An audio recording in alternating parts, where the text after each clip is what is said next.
Hello guys, twongeye kubasuhuza akaba ari umutekereza nyarwanda nkuko mumaze kumenyera mu biganiro byinshi ngenda nkora mukurikira. Nongeye kubashimira rwose kubera uburyo mugumije kumfasha, ari abakoze subscribe ndetse na like na share, rwose ndabashimiye cyane by'umwihariko mbikuye ku mutima. Abatarabikora nabo ndizera yuko uko bucya bwira nabo muzagenda muyikora umunsi ku munsi, namwe rwose sinabaveba muzabikora ndabizi. Nkuko rero nabamenyereje ikiganiro cyitwa ngo ese ubyumva ute. Uyu munsi ari ikiganiro nabateguriye ngira ngo tuganireho, ikiganiro cyiza cyane giteye gutya cyitwa ngo ese ubyumva ute. Muri ubyumva ute y'uyu munsi, nkuko ndi umutekereza nyarwanda nyine naratekereje ndavuga ngo ko dufite ikibazo cy'uko abagabo basigaye barongora abana batoya ku buryo rwose biteye ubwoba. Twabyirinda gute? Twabikoraho iki? Kandi biriye kureba usanga leta ntabwo itagize, yashyizeho amategeko akakaye, yasizeho ibihano bikakaye, ariko umunsi ku munsi iyo urebye ibyaha ahubwo aho kugira ngo bigabanuke bigumya kwiyongera. Nkaba rero ngira ngo dufatanye dushake umuti w'iki kibazo, kuko tutarebye neza abana rwose bari bushire, kuko amategeko nibyo yagiyeho, ibihano bikakaye byagiyeho, ariko se hari ubwo byigera bigabanuka? Nkagira ngo rero mumfashe dushakire igisubizo hamwe. Uyu munsi rero ndagira ngo tuganire igisubizo nk'umutekereza nyarwanda. Nararebye ndavuga ese ubundi biterwa n'iki? Ese ntitwaba dushakira igisubizo aho kitari? Uyu munsi rero reka dushakire igisubizo mu bagore bacu. Abagabo mu by'ukuri basigaye bakunda abana batoya b'abakobwa. Muri iyi minsi nagize umwanya ndicara mbitekerezaho, nkora ubushakashatsi, hari abantu bagera ku 10 naganiye nabo, ariko ibintu twaganiriye nibyo ngira ngo mbasangize, wenda hari tugire icyo dukora kugira ngo turebe ko ibyo bintu byahagarara. Umugabo wa mbere yambwiye ati impamvu dukunda abana b'abakobwa ni ibintu bitatu by'ingenzi. Ati icya mbere, umwana w'umukobwa impamvu tumukunda aba agifite utubere duhagaze. Ati utubere duhagaze rero, ati iyo uri kumurongora agushinga twa tubere tumeze nk'imitemeri, ati noneho ukumva rwose uranezerewe, ukumva wageze ahantu haryoshye cyane. Ati icya kabiri, ati buriya abana b'abakobwa baba bataragera kuri rwa rwego rwo kugira ibiro byinshi. Ati buriya abagore bafite ibiro byinshi baratugora, bagora abagabo iyo uri kubarongora usanga batuvuna. Ati mu by'ukuri ati baratuvuna pe. Ati rero abagore bacu uri urebye nibo babidutera. Ati uramuzana ukamuzana ariko utaye, ati ariko mu gihe gitoya akaba yabaye nk'imvubu. Ati se umugore ungana nk'imvubu wamurongora neza gute ko kuvuna? Ati asiga ugasanga uri kwahagera. Ati rero turatwana tw'udukobwa kubera tuba tugifite ibiro bikeya, dufite utubere dushinze nk'imitemere, ati ibyo bintu ati nibyo tubakundira. Uwa gatatu rero we yarambwiye ati buriya hari na position dukoresha twebwe abagabo iyo turi kurongora dukunda gukoramo, atariko bari abana batoya iyo uri kumurongora iyo position niyo ikorohera. Ati niyo mpamvu buri gihe iteka ariho tuba turi gushaka twirwa tubashaka, ati position dukoresha ati ziratworohera. Uwa kane we yambwiye ibintu bisokeje cyane.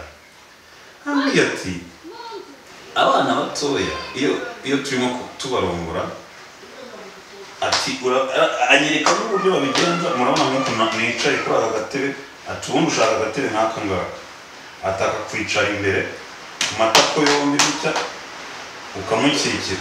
Ati iyo umwicaye imbere, yakwicaye imbere ukamukikira, ati ni ukuvuga imyanya y'igitsina yose uyifite neza imbere yawe. Ati ikindi kandi kubera ko abataragira uruta rugeze aha ngaha, ati inda ye hagati yawe nawe nta kintu kiba kiri kugutangira kikubuza kubonana nawe. Ati icyo gihe umufite wese noneho ukarongora uko ushaka ku mwanya uba ufite. Ati rero icyo nicyo kintu gituma kenshi dusiga abagore bacu tukajya gushaka abo bana batoya. Uwo ni uwa kane. Uwa gatanu rero nababwiye yuko njya gukora iki kiganiro nanone gukora ubushakashatsi naganiriye n'abagabo byibura 10. Uwa gatanu rero mw'abagabo muntega amatwi namwe mw'abagore. Uwa gatanu yarambwiye ati rero ati buriya ati impamvu ibyaha biguma kwiyongera noneho gucika kandi leta yarashyizeho amategeko akomeye, ati ni ibintu byiza bitandukanye dusanga muri bariya abana batoya b'abakobwa. Uwa gatanu yarambwiye ati mu by'ukuri ati umwana w'umukobwa iyo amaze kwicara ku matako yombi umufite imbere yawe wese ati ubundi aramubwira akagufata hano mu ijosi. Ati yamara gufata hano mu ijosi nawe ugafata amaboko yawe ukayacisha munsi y'amaguru ye ukamufata ahangaha, noneho amaguru akayazamura akayakuhera hano mu mugongo. Ati icyo gihe rwose umufite wese ku buryo uramurongora akishima nawe ukishima. Ati ku buryo ati iyo ushatse iyo ufite umwanya uhagije ati ushobora kuva mu cyumba urimo ukazenguruka inzu yose. Ati ndetse ati hari n'igihe ujya muri firigo ukavanamo agafanta ugapfundura ubundi ukamusomya nawe ugasoma. Ati kandi ibyo byose ukabikora uri ku murimo wawe kuko aba afite ibiro bikeya, kuko aba ari muri pozisiyo itakugoye.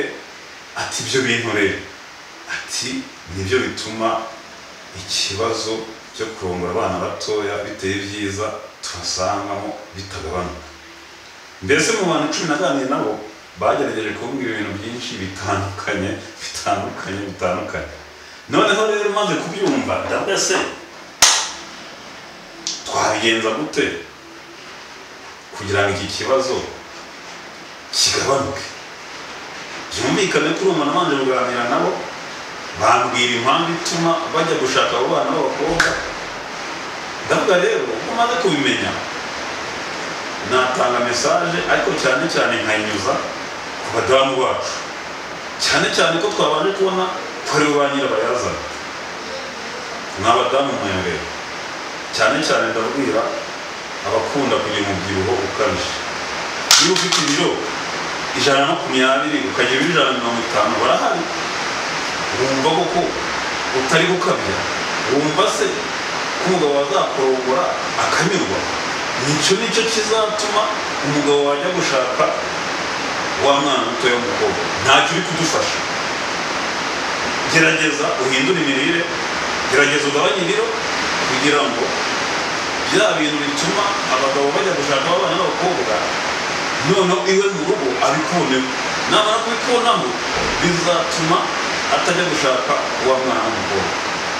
Muri iyi minsi ugasanga nk'umudamu afite ukuboko kungana nk'iyi, afite inda iragera ahangaha. Cyane ko yanga twamaze kubona ko ari nyirabayazana mu gukumira cya gikorwa umugabo ari ku murongo. Indira ibihiriza umugabo. Gerageza iyo nda ushaka ukuntu itaza. Gerageza niba ari n'ibintu bijya bituma indiza, gerageza ubireke. None se ugiye kurya ibiryo birimo amavuta, ushyizeho mayoneze, ushyizeho iki n'iki, harya ubwo niba uri kurya ibiryo usanga birimo n'amavuta, mayoneze numara kuyishyiraho iyo bizagenda gute? Bizatuma uzana inda.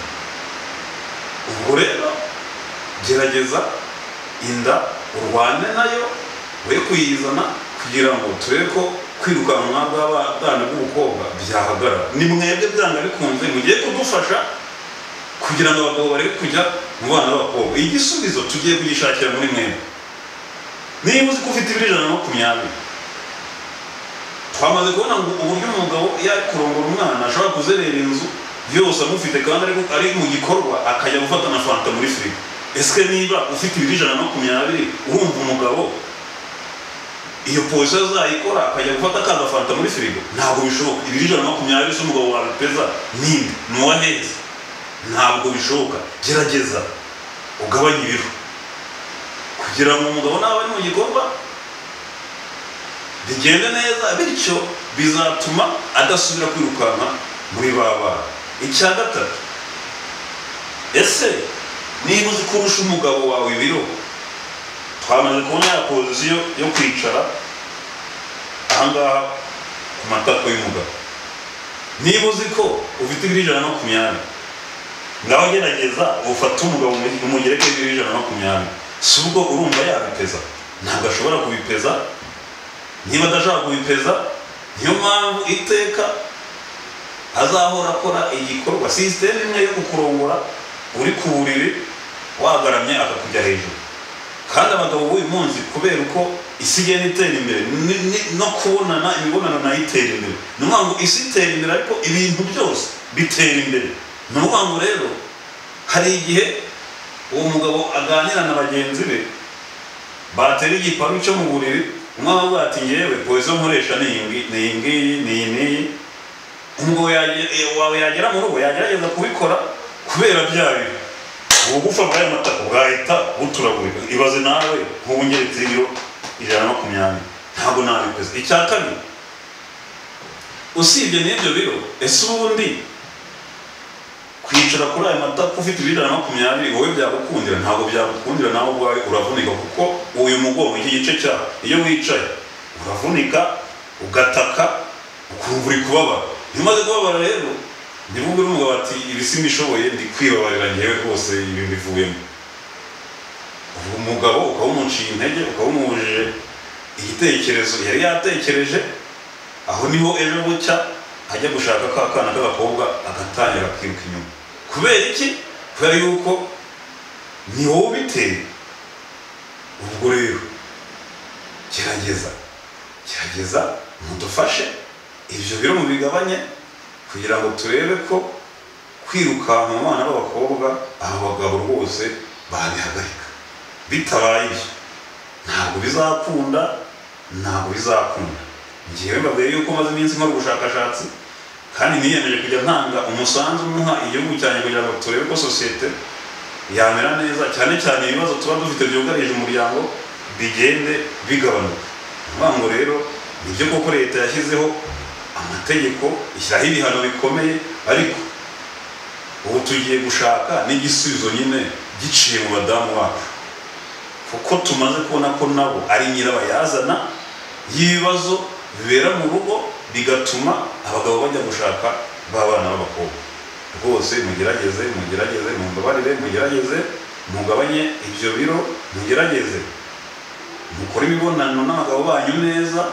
Nibyo bizatuma abagabo badasubira kwirukanka ku bana b'abakobwa.